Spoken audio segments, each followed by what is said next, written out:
This is our first journal club, and so we're very excited about it. Uh, what we're trying to do here is kind of continue the discussion and be able to actually delve deeper into the concepts that we learn in our lecture series, um, and ideally be able to apply these concepts to the different types of research and teaching that we are doing. And so I thought that John's lecture was specifically excellent for starting this series because of the concepts that he discussed, right? His in understanding what's happening in uh, all of these components and what he was talking about applies to all of our areas, right? And so I think that it is essential that we have these discussions so that we can, one, account for the students that we are teaching, two, to make sure that we are actually looking at this data in a way that's going to help us and our students. Right? We talk about data, and I'm not sure about you all, but as an educator, I don't feel like we really have uh, the data that we need for the classes we have. So we get data, we get that data for next semester, we get that data for next year. That's a completely different set of students, right? So what was applicable to last semester may not be so this semester, or may not be so this year. So we need a more real-time data analysis to actually be able to help students. And I think that this is a path to do that. So I'm going to get off my soapbox. um, and we can start. Is there anyone who would like to volunteer and go first? You want me to go first? How would you like to do this?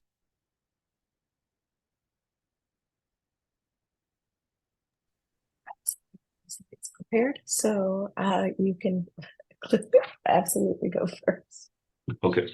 All right. So let me pull up my slide here.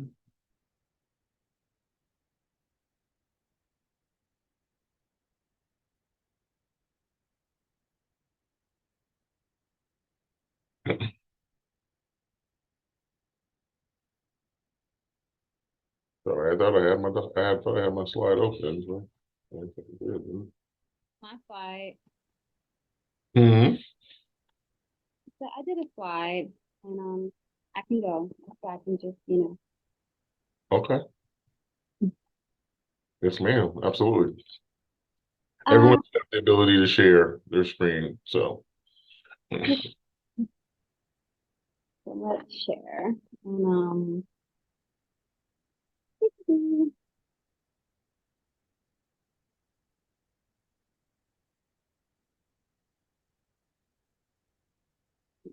see my screen.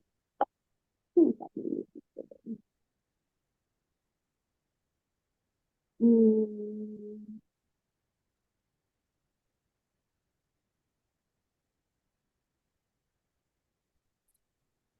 okay, there we go. So see. So again, good morning. My name is Shawana Brooks, and I took the liberty of choosing the article by Miss Agenda Deeper. I'm sure I slaughtered that name, but Conceptions and Perspectives of Data Literacy in Secondary Education.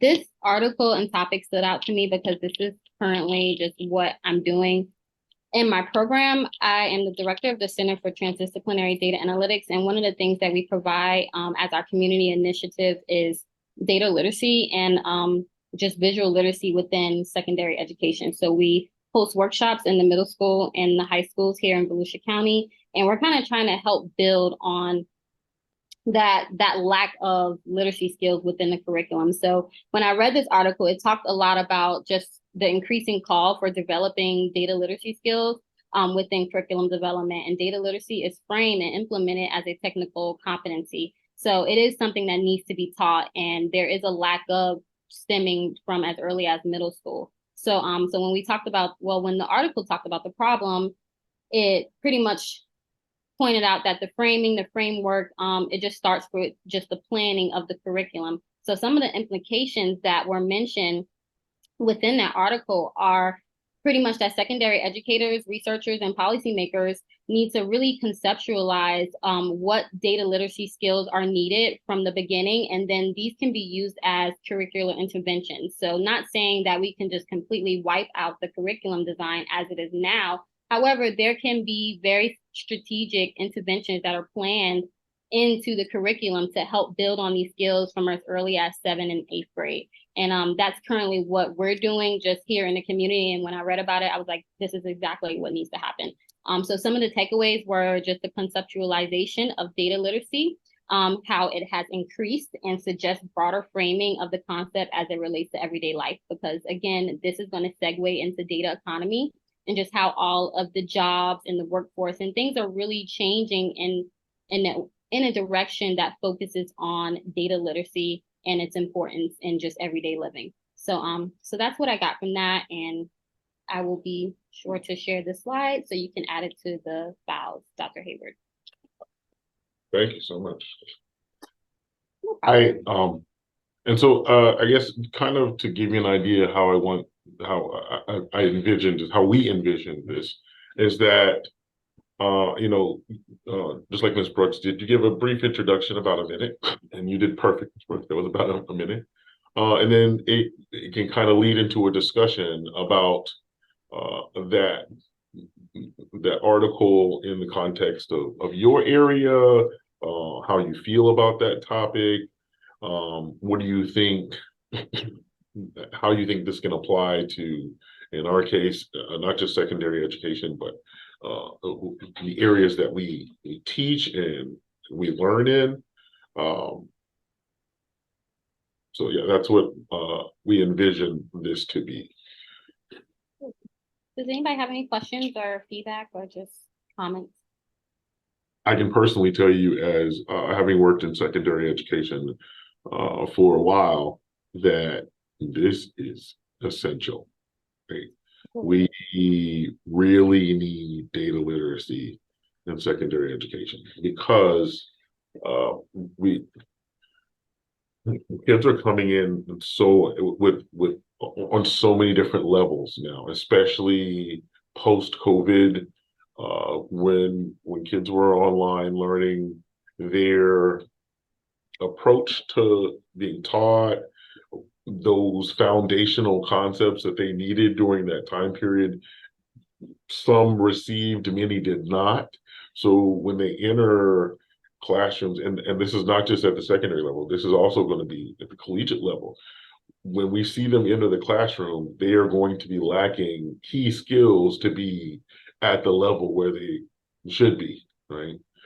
And they're not going to tell you this. They're not going to say, "I don't understand." And I think we can all account for the fact that our students will not say to you, "Listen, I don't know how to read that, or I don't understand that terminology." Right? And so there are things that they are lacking that is stopping them from being successful. And if we don't account for those things, and I think the data can give us an insight into specifically where our kids are at that point, and we could be so much more successful in education. So I just want to say it. I 100% agree, and I'm seeing it firsthand, like you said, just with our incoming freshmen. You see it with the high school students, and I feel like you said, the high school students are a little bit more honest in saying, I have no idea what this graph is telling me. I don't even know where to begin to look to analyze this graph to answer the next 3 questions. So again, I do believe, we have to start a little bit younger with the students, and just educating them as they're going through their normal, 5 or 6 core classes in school. And that's where we're trying to really insert ourselves. So not just being that data is just a mathematical or STEM concept. We're really trying to broaden that kind of like that misconception that, data is not really related to anything outside of science and math. And so yeah. Thank you so much. No problem. I will go ahead and go next. I have my slide up. All right. This article I actually found from John's bibliography. I chose this article strictly based on its topics: learning analytics, drivers, developments, and challenges. And what I appreciate about this review is that in the concept of learning analytics, right, as we incorporate this into education, this article provided key insight into how we got to that point, why learning analytics, what we're driving those things, specifically when we're talking about what's driving it politically, uh, technologically, and educationally, how those three things came together to kind of develop the field of learning analytics. And the part that I really focused on were the challenges, right? Because this article published in 2012, I think it was first published in 2012, kind of republished in a larger journal in 2014. We're talking about something that's almost 10 years ago, right? And if you look at those challenges, I think we can all say that 10 years after this has been discussed, these are still our challenges, right? So that says a lot about what we're doing and the progress that we're making, right? Technology is advancing very rapidly, but we are not addressing the challenges that are being presented by technology and incorporating it into education and learning analytics as fast, right?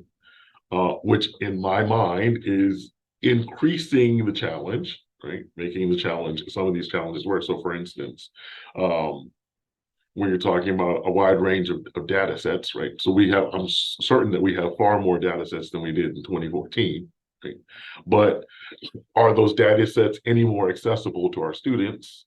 Do they understand how to work with those various data sets?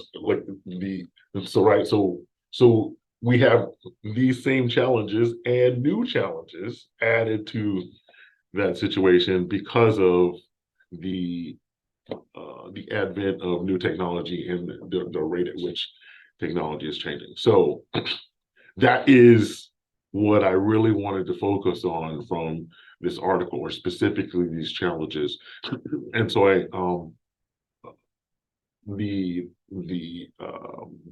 oh gosh, what's the word I want to say? The citation is here, so that you can look up the article. I will even try and download it and put it into a drive so that everyone has access to it if you would like to read it. But my interest is to have a discussion about these challenges that you see, and how do you think these challenges have changed since this time, since 2014? Do you feel like we made any headway into any of these challenges in education? Or what new challenges have been presented based upon what we see in learning analytics in education? So I guess I had like 3 or 4 questions. I would say for folks who are interested in reading more about learning analytics, looking at the Journal of Learning Analytics or reading any proceedings from the recent conferences at LAK, Learning Analytics and Knowledge, that's going to be your go-to source. LAK, Learning Analytics and Knowledge, is kind of the main academic community in terms of learning analytics. Okay. And I would say that in terms of challenge 1, the field of learning analytics has become a little more defined. It's become a little more recognized, especially within the framing of learning sciences. I would say that learning analytics has shifted away from more of a focus of understanding student learning from theory, and it's become a lot more focused on making data-driven conjectures. And that's kind kind of a call to bring it back to theory. It's something that I see happening within the learning analytics world, but I would say that challenge one has become a lot more solidified and recognized among the learning sciences community. But the current challenge within learning analytics nowadays is, okay, we have this abundance of data that we're drawing from like all of these data sets. And like you're saying, Dr. Hayward, may not always be necessarily relevant to the needs of the students now. But it's become this process of just like harvesting data and then collecting these like solely data-driven insights. There needs to be room for theory, and there needs to be room for kind of what's happening practically too. Yeah, I agree.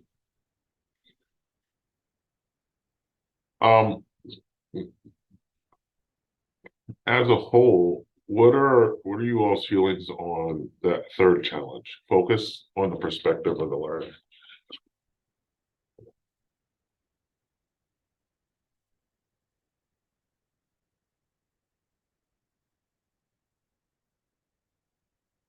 Because as I was reading through that section, what Rebecca was I guess talking about is changing that perspective from that of the institution to the perspective of the learner. Do you feel like we have made any headway into that? And I mean, so we can talk about this in the context of learning analytics. We can talk about this in the context of education, right? So there's a lot of ways we can discuss that. I think one of the things that comes up for me is we don't always focus on the perspective of the learner. I think one of the challenges often that shows up in the classroom is that you have people who are teaching, whether we're talking about higher education or secondary education or whatever level you want to talk about. You have people that have this content knowledge, but we are really good at giving out content, but we're not really good at recognizing if the learners are able to digest what we are giving, right? And so I think we really need to think about, if we're looking at the perspective of the learners, how do people learn, right? How are people able to digest? And some of that also comes from looking at cultural perspectives, right? Like, so are we able to recognize that even in different cultures, there are different ways that people learn and digest information? And I think we don't always, and haven't historically done a good job at looking at these different ways that people learn, looking at the different ways that people take in information. And I think for some people, they are expanding how they do that. But I think even when we think about what is considered, research, and what is considered all of, these things that are, I'll just say, what is considered research, right? What is considered publishable, and all of those things. There's still this way that, we look at what should be digested and what is. So then when we're looking at that, it's like, okay, so then this is how you should teach. This is how you should provide information. So I think, again, we're not really focusing on the prospect or the perspective of the learners at this point. I think we're even if you talk about, perspective of the learner, for instance, in college, when do most students do their work? When are they actually functioning to do their work? If they're studying, when are they doing that? It's not during the daytime. They're usually doing it in the middle of the night, which is when they start sending you emails about it. So, we're not, I still think there's a lot of work that needs to happen on focusing on learning from the perspective of the learner, right? And I think when we work more towards that and implement, really try and focus on how like, especially including what Dr. Richardson was saying, including all of our different, our cultural, our age group, socioeconomic, all of these different components are instrumental to how someone learns. And when you incorporate those things, I think we will see that the educational goals that we want to reach uh, will be, it'll be much easier, right? It'll be much easier for the resource goals. We'll be able to help those individuals learn much better. Right. And I think that that is something that we need to continuously work towards. And it's something that I do not think that we have made much more progress in since 2014. So. All right. Well, that's my article. It'll be there. Let me stop sharing. Who would like to go next? I could go next. Okay. So I'm going to share my screen. And for my Firehose slide, I chose to look at the article Educating Data Scientists and Data Literate Citizens for a New Generation of Data. So this was a commentary by Dr. Alyssa Wise. She is a learning analytics researcher at NYU, and her website also has like a lot of resources for folks who kind of want to understand what learning analytics is and kind of how the broader field is thinking about learning analytics. So maybe considering those questions about focusing on the learner, because I do agree that there needs to be more of a focus on that still, even in 2023. But this article here was a commentary of a bunch of articles that focused on this idea of situated learning within data science education. That is to say, it's no longer enough for data science education to teach students how to become like good at the technical skills when it comes to doing data science. That's not to say that the technical skills are not important, but this article or this journal focused on the relationships that students, a way of focusing on the relationships that data have and how they are situated in the context of how they're produced, why they're produced, who produces them, and for what purpose are the data meant to be produced for. So just not only just thinking about like, yes, you have this data set in front of you, and yes, there's certain interpretations, but really thinking about kind of how did that data set get there? Why is this interpretation the way it is? What other interpretations could there be? And what is the relationship of the data to what I'm learning outside of the data? All of those additional perspectives rather than just teaching them math and statistics. So Dr. Wise kind of goes through a data analysis process where she saw are the articles fit into these categories and make certain conjectures. In the process of when we're teaching students how to generate data, it's important to help them also consider why certain data were generated and for what questions were you trying to answer data for. Like if you're teaching it in the context of like a science class, think about, okay, why did we collect these variables and not these ones? Storing data, helping them think about the systems. So storing data can be kind of a hassle, and helping students think about kind of why are we storing things the way that we're doing? Is this accessible for others? And thinking about the broader systems that, well, if we store it in this way, who else has access to it? So on and so forth. When it comes to interpreting data, going beyond just looking at certain data points and making conjectures about like specific summary statistics, going on to really discussing like what do these patterns suggest about certain things, kind of what do they say, and more importantly, what do they not say about certain ideas. And when it comes to presenting data, going beyond teaching just how to make certain representations that communicate one point, think about the other points that could be communicated from the data. Think about if you had to go back and redo this interpretation for a different audience, what would you do differently?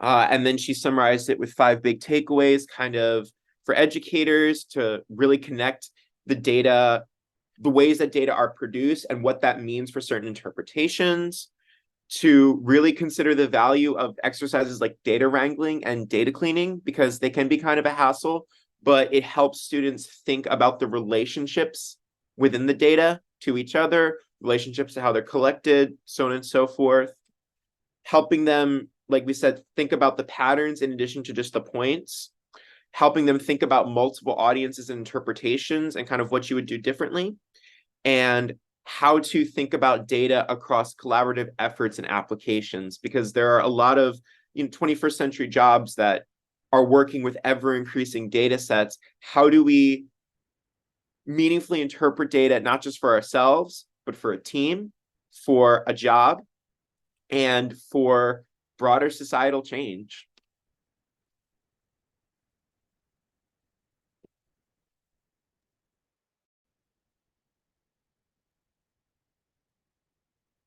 Got a chat comment. Has it been considered why there's not a perspective on the learner? So I'll give you my personal interpretation, and I think that it's because it's kind of difficult to do that. So some of my work involves psychometrics, which is very concerned with creating psychologically valid measures of how someone is learning something, like from a cognitive perspective. So for example, some of my work looks like executive functions, and it's really difficult to make conjectures about executive functions in general. It's also difficult to focus on, I'm trying to think of the word here. The answer is that it's difficult. The answer is that it's to generate data that focus on the perspective of the learners. You need to have, part of it is really bringing the voice of the learner into the way that data are designed and created. And in many cases, that's just not what happens. Like in many cases, students just receive data sets. And I think that with data science education, we're starting to look at the ways that students are interpreting the data sets. But as for generating data that is meaningful for the learners, it's hard to do at scale, because you're dealing with so many learners like at the same time.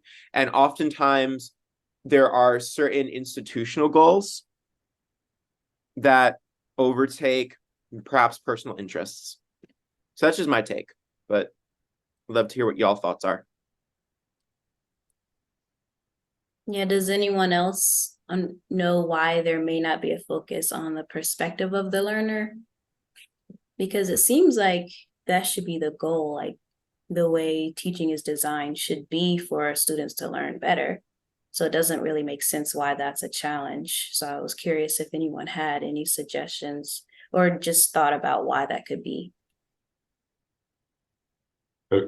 I think that part of the issue is our understanding of data, right? Because if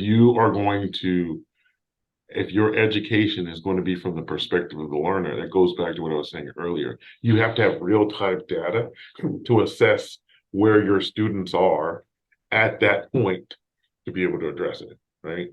And so that means our understanding of data has to become far more real-time. We have to have much better assessment mechanisms, and we don't. Realistically, we are still working on that. That's where we are. We're still trying to work on understanding data. And to kind of piggyback on what John's saying, you're talking about such a large amount of data, right? We're not talking about even learning. We're talking about just from the learner themselves. The amount of data that comes from you on a learner on where they currently are, their approach to learning, that is a lot of data to bring in and to be analyzed on its own. So I think that is part of the reason why. My perspective, my opinion. I just want to add to that too. I think sometimes part of it is when we, even though, there is a lot of data out there, I think part of it too is sometimes we think like if a learner isn't getting it, it's because it's a lack of their understanding, not because it's not being taught well, right? So there sometimes is this misperception that they're not getting it because they lack the understanding, right? We don't necessarily welcome the feedback of you're not teaching it in a way that I can understand it, right? And I think on the other side of that too is maybe learners don't have the language for your you're not teaching it in a way that I understand it, right? Because if this is new information, how do I know that it should be taught differently? Right? So there may be this disconnect between being able to actually articulate that the way you're teaching it doesn't match how I understand or how I learn, that I could learn better, right? So I think, let's say, I guess for me, right, I'm teaching a counseling concept. And so I'm saying, like, okay, I want you to know how to reflect. So I'm sitting you in a room and I'm teaching reflection skills, and then I walk around the room, and some of my learners are able to reflect back to some people and other people aren't. And I'm like, okay, well, 80% of the class got reflection, 20% didn't. But are those 20% able to say, like, the way you were teaching reflection isn't the way I learn? If I'm like, well, 80% got it. So, you know what I mean? So those 20% may not be able to articulate that the way Dr. Richardson was actually teaching reflection didn't work for this 20%. So I think that may also be like a disconnect in some of the data, that if 80% are getting it and the other 20% aren't, the other 20% may not be able to articulate that the way you're teaching or the way you're giving this isn't necessarily working. So the perspective of the learner, we may be missing that part of the perspective of the learner because they may not be able to articulate, especially if it's a concept that they never got before. If somebody never was teaching that concept before, how would they know that there's a different way that they should be learning that concept? So how could they then give us the data to say that they weren't taught that in a way that would actually work better for them? I have a follow-up question to that. And this is, coming from a very naive perspective where it's like I have very little experience as an educator. I wouldn't even necessarily call myself an educator per se. But I can speak from the perspective of a neurodivergent learner, where something that I've had to learn is kind of how to articulate the way that I learn, and that there are moments where it's like I don't necessarily understand how I learn best. If anything, being in a school of education has actually taught me how to really, the science of learning has been actually very empowering for me, because it's like I'm able to kind of say, oh, so this is why sitting for long periods of time is very difficult for me, and it may not be so difficult for the person sitting next to me because I struggle with long-term attention. From your experience as educators, what might it take then for a student to express the ways that they learn best? Like, how are you as educators able to identify the ways that students may have learning differences? That's such a great question, John. Excellent. Excellent. One of the things that I've done in my classes is encourage feedback, right? So like I have a space in the beginning of all of my classes. Every class that I teach, I start out class one saying like, I encourage feedback, right? Like we're all here to learn, including me. None of us is perfect. If we're not learning, we're not going to grow.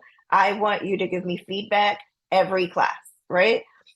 And every class, then I stop in the midst of class and say questions, comments, feedback periodically throughout throughout class as we're going, right? Because just because I said it first class doesn't mean one, you're going to remember it, or that you're going to think I actually mean it because that was the first class, that's the first time that you met me, right? So throughout class, every class, I'm always asking, are there questions, are there comments, are there feedback? And then I go, is there pushback, right? Because maybe I said something or I taught something and it didn't, it wasn't something that you agreed with, or maybe you want to challenge me. But I encourage that throughout the class.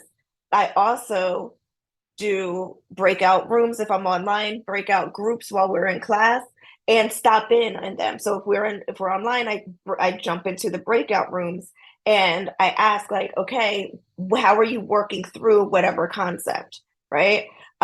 Because part of that too is me seeing how are they working through it, right? What are some of the challenges that you may be having? Did you get that concept in the way that I taught it? But I also, and again, I'm teaching counseling, I'm not teaching math or science, but I also am using different creative ways in the way I teach things. So when you were talking about storytelling, right? I do narratives, I use music, I use art, I use all these different ways of doing things. And of course, I lecture, but I do these other things because I know not everybody learns from just me lecturing, right? So I do these other ways of trying to engage people because I know like learning is not linear. But I also I don't do a lot of quizzes. And again, it's a graduate program, so I don't do a lot of quizzes, but I do essays, I do discussion boards. So also I'm trying to figure out if they got these concepts in these different ways, but I also give them, okay, here's a case study so I can figure out how you would figure out these concepts or how you would do that. Some of the other professors in my program have them do like mock sessions and those kinds of things to figure out if they've got it.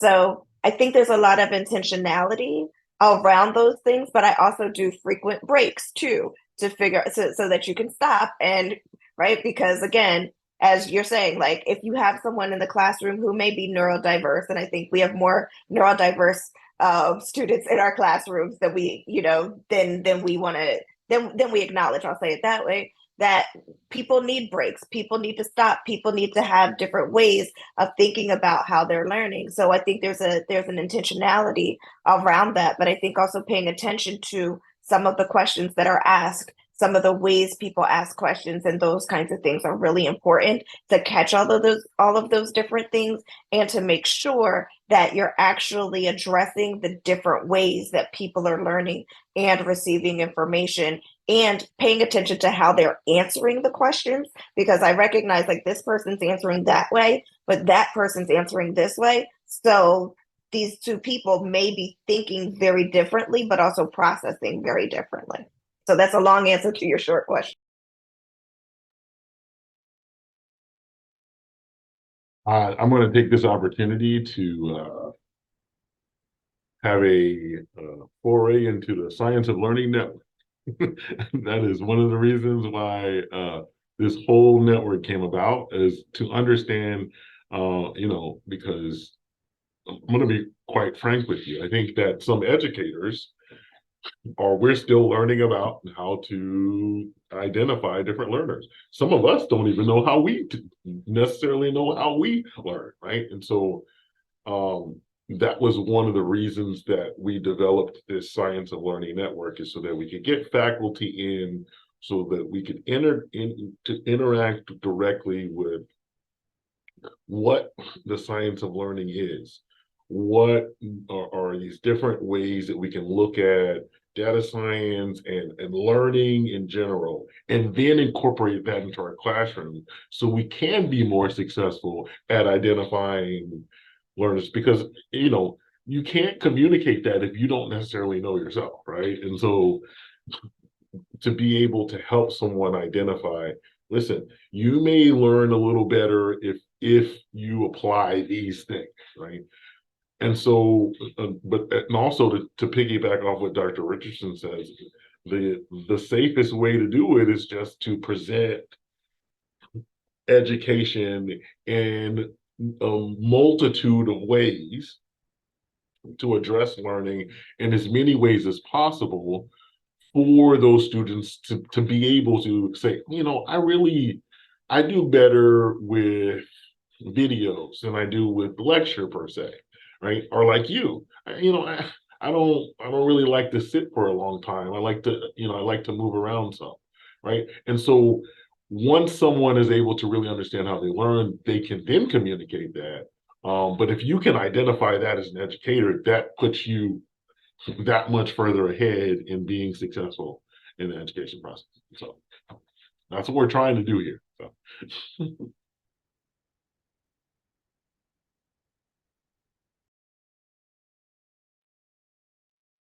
All right, perfect. Let's see, do we have time for, yeah, we have time for one more person.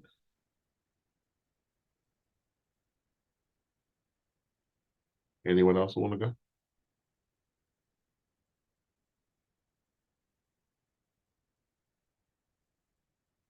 Yes, no, maybe? No? All right, folks. Well, it has been a lovely discussion. I think that we were able to definitely to do what we want this journal club to do. And it will grow, and I can't wait for John to come back. Especially I think um, we'll have a whole different discussion once John has done a lot of the research that he wants to do. I'm very excited. If you can't tell, I'm very excited for his for his research. I would definitely want to hear what he finds about that. I think that is going to be a journal club in itself, a whole series of discussions that we can have. So we are very excited to have you back, John. So we'll definitely be in touch for that. So thank you all. We will try and if you did not send your Firehose slide to me, please do so. And we're going to post them all on the website with the articles attached so that you can read that information. Because what we're trying to do is, as I just said, we're trying to get this information to all of us in the network so that we can use it to better understanding of science of learning, of what's happening with our students. So it's very important. So thank you all. Special thanks to